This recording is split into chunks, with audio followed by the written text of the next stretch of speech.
Welcome to the band gym, everybody. Before we go ahead and jump into our hip mobility series, using the band to stretch out our hips and specifically focusing in on our hamstrings, I want to take you through a little bit of information that I think is key to making this series of mobilization movements successful.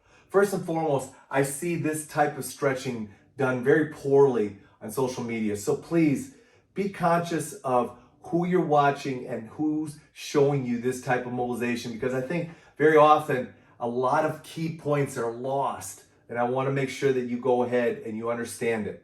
First and foremost, I've had great success with this. Now, this isn't band stretching that everybody has success with, but I have success with it, and I want to point out a few reasons why I think that is.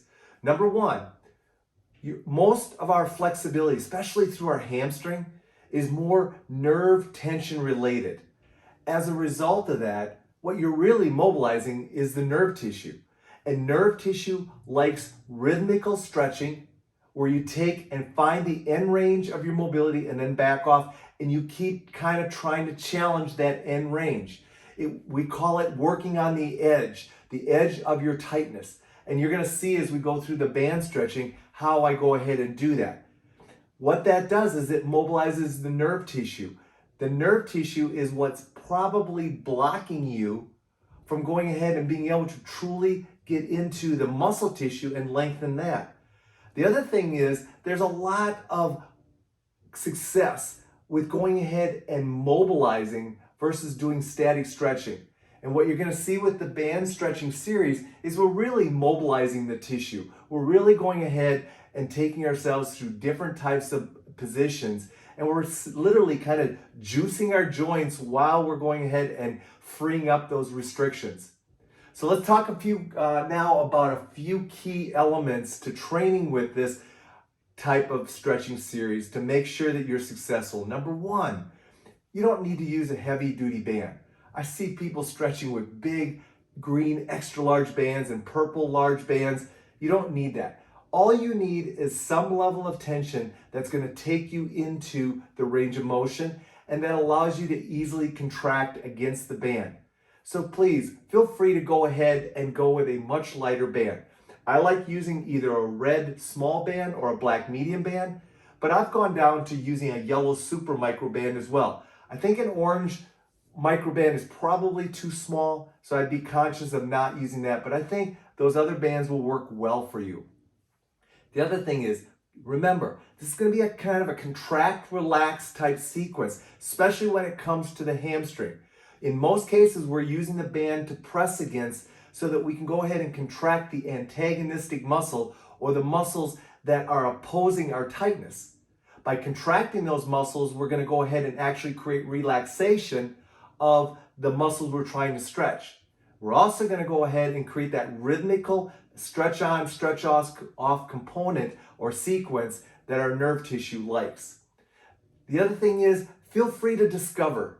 Feel free to maneuver around and go through and experiment in different areas while we're going through each individual position. Don't feel like you have to stay on a certain plane. Remember, our body's a three-dimensional structure. So feel free to experiment and move around. I'll show you how I do it as I get into it. Remember that flow is important. You want to flow through these movements. Now we're going to break it down into mid hamstring, medial hamstring, and lateral hamstring. So we're going to drop it into those three components. But feel free to go ahead and maneuver back and forth. What you're going to find is you're going to find certain areas that are more restricted, and you're going to find other areas that are not as restricted.